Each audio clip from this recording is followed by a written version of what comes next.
Hello dear learners. पिछली class में हमने क्लास 9 एनसीईआरटी गणित का चैप्टर नंबर 1 संख्या पद्धति शुरू किया था और उसका प्रश्नावली 1.1 का परिचय हमने उस क्लास में प्राप्त किया था। तो आज हम उसी को आगे बढ़ाते हैं। आज हम प्रश्नावली 1.1 का ही पार्ट 2 देखेंगे। तो उम्मीद है कि पिछली क्लास में जो भी मैंने आपको कराया था और जो वर्क आपको दिया था वो आपने किया होगा। आज पहली बार जो भी विद्यार्थी हमसे जुड़े हैं उनसे रिक्वेस्ट है कि प्लीज आप जो है पहले आप इसके पार्ट 1 को देखें, तभी इस पार्ट में आए, तभी चीजें आपको अच्छे से समझ में आएगा। और अगर आपको कोई चीज समझ में नहीं आता है, कुछ भी पूछना हो तो आप कमेंट जरूर करें। आपको चीजें समझ में आ रही हैं तब भी कमेंट करें, ताकि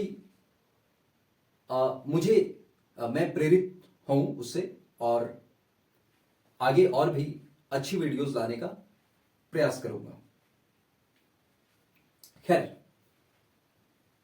पार्ट 2 शुरू करने से पहले हम लोगों ने पार्ट 1 में जो पढ़ा था, पिछली क्लास में जो पढ़ा था, उसको थोड़ा सा 1 मिनट देखते हैं। तो पिछली क्लास में हमने कुछ संख्याओं के बारे में जाना था। उसमें से एक संख्या है परिमेय संख्या। तो चलिए,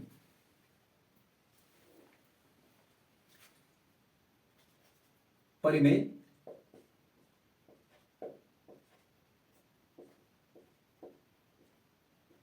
संख्या।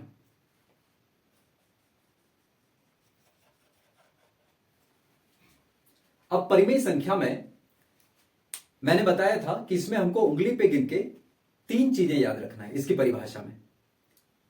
तो चलिए, परिमेय संख्या के संग्रह को हम लोग किस अंग्रेजी के किस लेटर से दिखाते हैं, किस अक्षर से दिखाते हैं? तो आपको याद होगा क्यू से। तो चलिए, परिमेय संख्या के परिभाषा में हमने बात किया था कि परिमेय संख्या वे संख्याएं होते हैं जिनको हम P/Q के रूप में दिखा सकते हैं, लिख सकते हैं। इसका मतलब क्या है? कोई भी संख्या जिसे हम बटे में लिख सकते हैं उसे परिमेय संख्या कहेंगे। लेकिन इसमें 2 कंडीशन और था। जहां P और Q क्या होना चाहिए? P और Q कोई पूर्णांक होना चाहिए, कोई पूर्णांक। और तीसरी बात क्या थी? Q यानी नीचे हर में कभी भी ये 0 के बराबर नहीं होगा, यानी ये शून्येतर संख्या होगा। तो ये हमने परिमेय संख्या के परिभाषा को जाना था पिछले क्लास में। इसके अलावा हमने और भी कुछ संख्याओं को जाना था। चलिए याद करते हैं। पहला याद कीजिए, कौन सा संख्या था? तो प्राकृत संख्या, जिसे हम गिनती की संख्याएं भी बोल देते हैं। प्राकृत संख्या 1 2 3 4 5 6 अनंत तक। दूसरा पूर्ण संख्या। अगर हम प्राकृत संख्याओं के संग्रह में 0 को लगा दें, 0 को जोड़ दें, तो वो पूर्ण संख्या का संग्रह तैयार होगा। तीसरा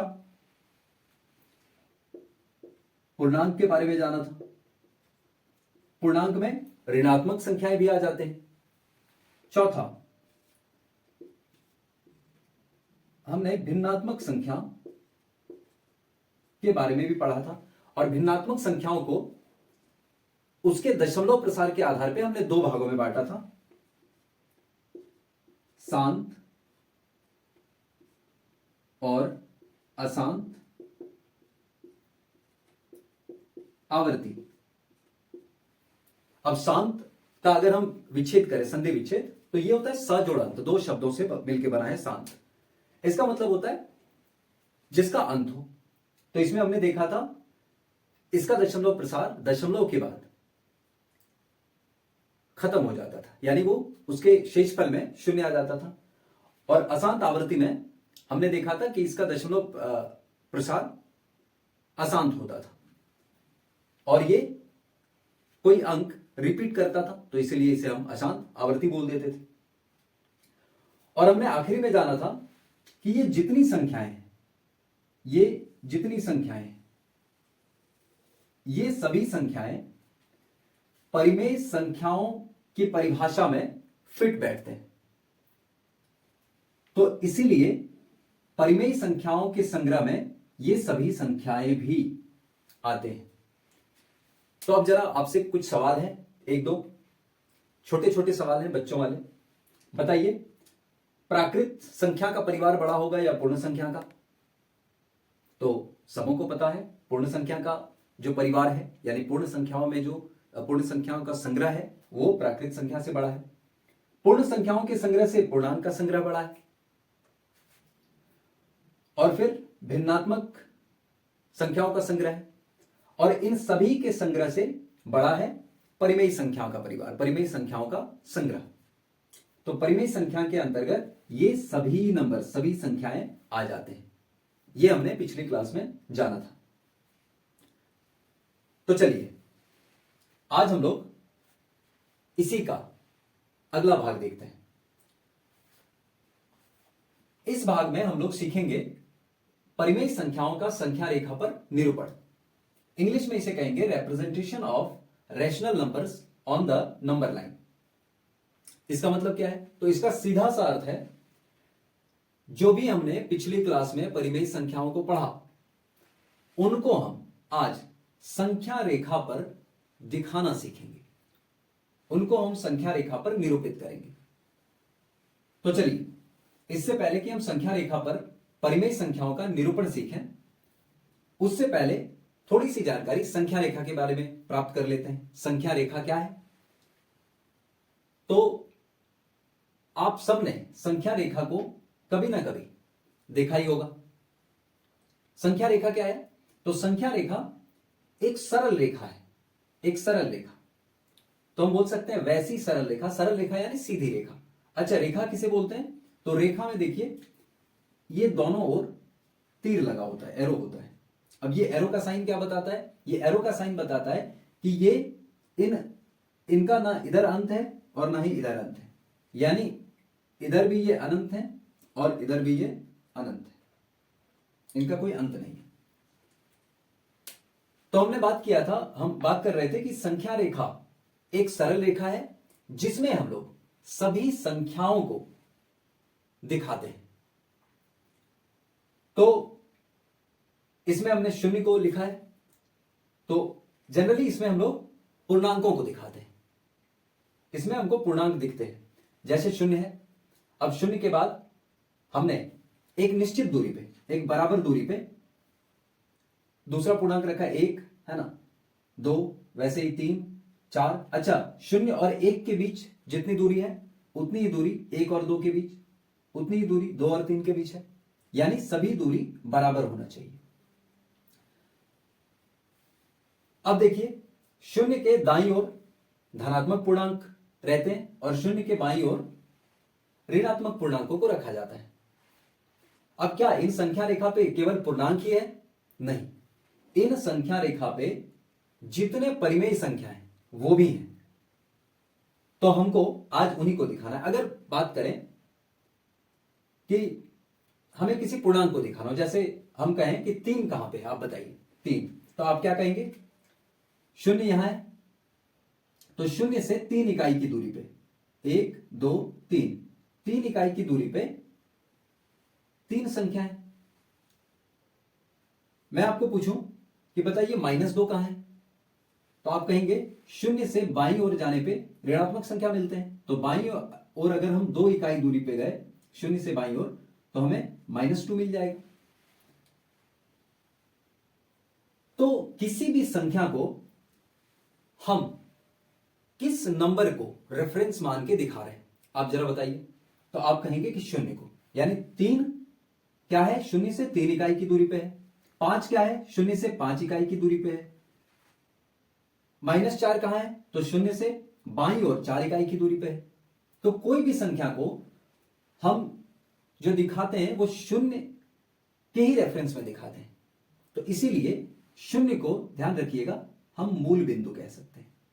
शून्य को क्या कहेंगे? मूल बिंदु कह देते हैं, मूल बिंदु।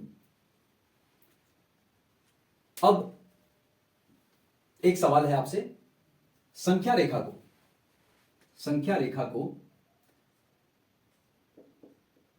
वास्तविक संख्या रेखा भी कहा जाता है। वास्तविक संख्या रेखा भी कहते हैं। अब आपको बताना है इसे संख्या रेखा को वास्तविक संख्या रेखा क्यों कहा जाता है। आप कमेंट में अगर आपको आता है तो आप जरूर बताएं। वैसे मैं अगले क्लास में इस बारे में बात करूंगा। चलिए, तो अब हम लोग संख्या रेखा पर परिमेय संख्या का निरूपण सीखते हैं। तो अगर आप इसे नोट करना चाहते हैं तो वीडियो को पॉज करके नोट कर लें। तो आइए देखते हैं, इसमें हमने 4 प्रश्नों को लिया है। तो इसमें बोल रहे हैं निम्न परिमेय संख्याओं को, जो नीचे दिए गए परिमेय संख्याएं हैं, तो 4 हमने परिमेय संख्या लिया है, उनको संख्या रेखा पर निरूपित करें। तो हम लोग इनको संख्या रेखा पर निरूपित करना, संख्या रेखा पर दिखाना सीखेंगे। अच्छा, और एक बात आप समझ लीजिएगा इसको दिखाने से पहले। आप ध्यान रखिएगा, कोई भी परिमेय संख्या, कोई भी संख्या का संख्या रेखा पर एक निश्चित स्थान होता है, एक फिक्स प्लेस होता है। जैसे 1 जो है वो हमेशा 0 के बाद 1 इकाई की दूरी पे बैठेगा। 2 1 के दाईं ओर बैठेगा। 3 उसी तरह जितने भी ऋणात्मक संख्याएं हैं वो 0 के बाईं ओर बैठेंगे, ऐसे। तो हर एक का स्थान निश्चित होता है। उसी तरह मान लीजिए कोई परिमेय संख्या हमने लिया और भिन्नात्मक संख्या 1/2, 1/2, तो हम जानते हैं ये 0 और 1 के बीच में बैठेगा 1/2 यहां पे। तो ये 1/2 हमेशा 0 और 1 के बीचों बीच ही बैठेगा। इस पॉइंट पे कोई दूसरा नंबर नहीं बैठ सकता है। इसीलिए हम बोल सकते हैं कि कोई भी संख्या, किसी भी संख्या का संख्या रेखा पर अद्वितीय निरूपण होता है, यानी वो एक फिक्स प्लेस पे ही बैठेगा। अब मैं एक बात कहूं कि जहां पे 1/2 बैठा है, जहां पे 1/2 बैठा है वहां पे 2/4 का भी जगह है। 2/4 भी वहां बैठ सकता है। 3/6 भी बैठ सकता है। उसी तरह 5/10 भी बैठ सकता है। तो हमने क्या अभी कहा पीछे कि एक संख्या एक ही स्थान पे बैठ सकता है। तो यहां पे 1/2 ही बैठेगा। और फिर मैं उसी के विरोध में क्या कह रहा हूं कि यहां पे 2/4 भी बैठेगा, 3/6 भी बैठ सकता है, 5/10 भी बैठ सकता है। ऐसा क्यों है? तो आप जब ध्यान से देखेंगे तो ये 1/2, 2/4, 3/6 और 5/10 ये सभी संख्याएं आपस में क्या है? बराबर है, बराबर है। इसका मतलब है इसमें 2 और 4 में ऊपर नीचे 2 एक उभयनिष्ठ गुणनखंड है जो आपस में कट के क्या आ जाएगा? 1/2 ही आ जाएगा। 3 और 6 में 3 और 3 नीचे एक उभयनिष्ठ गुणनखंड है, कॉमन फैक्टर है, जो आपस में विभाजित होकर के 1/2 ही आ जाएगा। इसका मतलब 1/2, 2/4, 3/6, 5/10, 4/8 ऐसे ये सब क्या है? आपस में बराबर है। मतलब हम 1/2 को ही कई प्रकार से भिन्न में लिख सकते हैं, ये ध्यान रखिएगा। लेकिन संख्या रेखा पे हम लोग उसके निम्नतम भिन्न को ही दिखाते हैं, जो सबसे सरलतम भिन्न होता है। जैसे इन ये सब आपस में बराबर है, लेकिन इनका सरलतम भिन्न कौन सा होगा? 1/2। ये सरलतम भिन्न है। सरलतम भिन्न बोल लें आप, निम्नतम भिन्न बोल लें, इन्हीं को हम संख्या रेखा पे प्रदर्शित करते हैं। अगली बात, इन संख्याओं को क्या कहेंगे आपस में? तो इनको हम कहते हैं तुल्य भिन्न। तुल्य भिन्न या तुल्य परिमेय संख्याएं, ये आपस में बराबर हैं, तो इनको हम बोलेंगे तुल्य भिन्न। तो चलिए, ये बातें हमने समझ लिया, अब आगे बढ़ते हैं। तो चलिए 11/5 को हमको संख्या रेखा पे दिखाना है। ये संख्या रेखा पे 11/5 कहां आएगा? तो चलिए सबसे पहले एक संख्या रेखा खींचते हैं और इसमें हम पूर्णांकों को दिखाते हैं। 0, फिर 1, 2, 3, इधर -1, -2। अब चलिए 11/5 यहां पे तो कहीं नहीं दिख रहा है, यहां तो सिर्फ पूर्णांक दिख रहे हैं, लेकिन इनके बीच में कहीं 11/5 का अपना स्थान है, निश्चित स्थान है। तो उसको हमको उस स्थान को दिखाना है, उस स्थान को निरूपित करना है, प्रदर्शित करना है। तो चलिए 11/5 कहां पे बैठेगा? तो उसके लिए सबसे पहले हमें क्या करना है? 11/5 को हमें पूर्णांक और भिन्न को अलग कर देना है। तो चलिए, जैसे हम इसे लिख सकते हैं 5 दूना 10 और 1 11। तो इसे हम क्या लिख सकते हैं? 2 पूर्णांक 1/5। यानी इसमें हमने पूर्णांक वाले पार्ट को अलग निकाल लिया। इसी को हम 2 जोड़ 2 धन 1/5 भी लिख सकते हैं, इसी संख्या को। इसका मतलब क्या है कि ये जो 11/5 है, ये 2 के 2 और 3, 2 से 1 बढ़ा दें आप नंबर, तो 2 और 3 के बीच बैठेगा।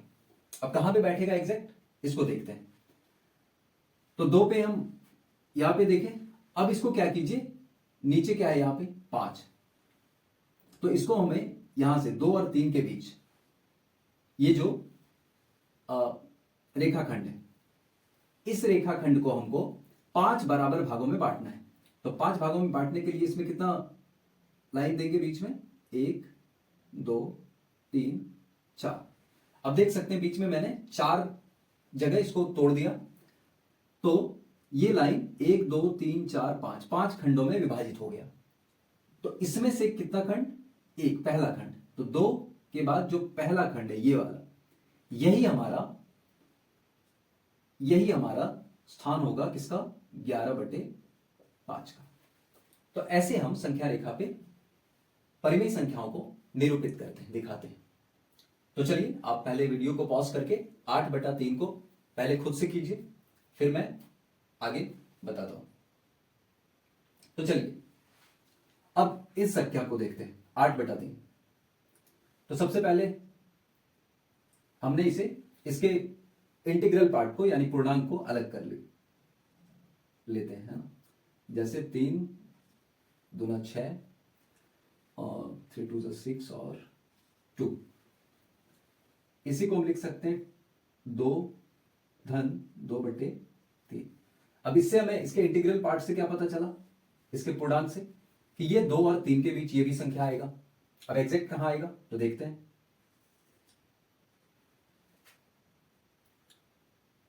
तो चलिए हम थोड़ा दूर दूर बनाते हैं। 0 1 2 3, हमें पता है ये संख्या 2 और 3 के बीच में आएगा। तो चलिए 2/3 यानी 3 भागों में, यहां से 2 और 3 के बीच के रेखाखंड को 3 बराबर भागों में विभाजित करना है, बांटना है।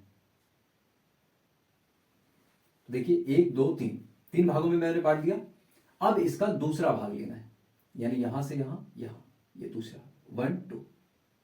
तो ये जो हमारा है, ये पॉइंट, यही बिंदु है हमारा 8/3 का, 8/3 का। तो उम्मीद है आपको समझ में आ रहा होगा। चलिए अब नेक्स्ट परिमेय संख्या देखते हैं, -9/5। फिर से इसके इंटीग्रल पार्ट को अलग करेंगे। तो चलिए 5 1 5 और 4, तो 5 1 5 और 4 9, और ये इसमें मैं माइनस लगा दे रहा हूं। अच्छा, माइनस हमें क्या बता रहा है कि ये शून्य के बाईं ओर आएगा, ये शून्य से बाईं तरफ आएगा। तो इसी को हम चाहें तो लिख सकते हैं -1/4/5। तो चलिए फिर से संख्या रेखा खींचते हैं। ये किसके बीच आएगा, तो इसके इंटीग्रल पार्ट में क्या है, -1, यानी ये -1 और -2 के बीच आएगा ये नंबर। तो चलिए फिर से संख्या रेखा खींचते हैं। ये हो गया 0, इधर धनात्मक संख्या 1, इधर -1, -2, -3। तो हमें पता है इसके इंटीग्रल पार्ट से ही पता चल रहा है कि ये -1 और -2 के बीच आएगा। तो चलिए -1 के बाद हमको क्या करना है, -1 और -2 के बीच के रेखाखंड को हमें 5 बराबर भागों में बांटना है। ये इसे हम विषम भिन्न कहते हैं। तो 5 बराबर भागों में बांट देना है। चलिए 1 2 3 4। अब चलिए 0 यहां पे है, तो इधर से हम शुरू करेंगे। तो इधर से -1 और फिर 4/5, यानी 1 2 3 4। तो ये स्थान हो जाएगा हमारा -9/5 का। ये -9/5 बहुत आसान है, बहुत सरल है। ये हमने पीछे की क्लास में भी किया है। चलिए अब आते हैं यहां पे 2/3। अब ध्यान दें,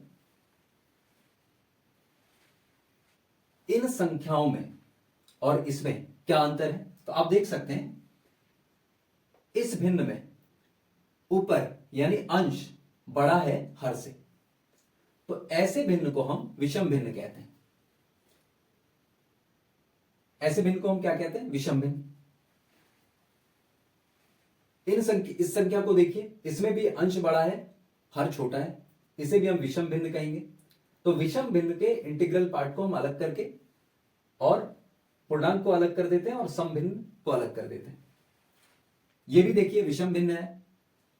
ये क्या है, इसमें देखिए ऊपर छोटा है नीचे बड़ा है, यानी अंश छोटा है हर से।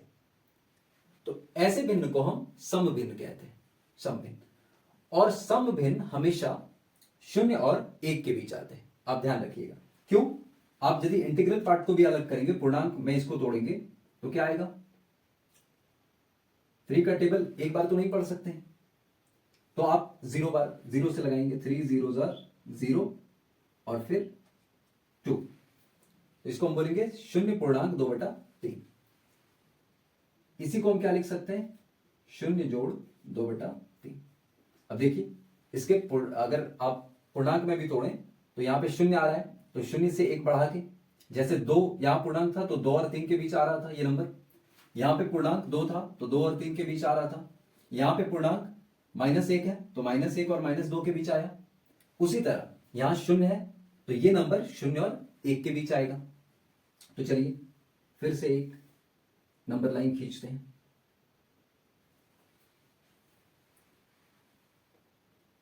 0 1, इधर -1। तो चलिए 0 के बाद आपको कितने भागों में बांटना है, 3 भागों में। तो 0 और 1 के बीच के रेखाखंड को आपको 3 खंडों में विभाजित करना है।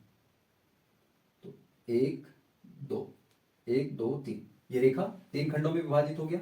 अब 0 से अगर दूसरे नंबर पे आप जाते हैं 1 2, तो ये जो स्थान है, ये स्थान यही है हमारा 2/3 का स्थान। तो उम्मीद है आपको अच्छे से समझ में आया होगा। तो इसमें आप मैं कुछ आपको टास्क देता हूं, कुछ वर्क देता हूं, उसको आप कर सकते हैं। तो चलिए, आप कुछ और भी संख्याओं को खुद से कर सकते हैं। तो आप नोट करें, मान लीजिए है 12/7, इसको आप संख्या रेखा पे दिखाएं, -7/3, 3/5,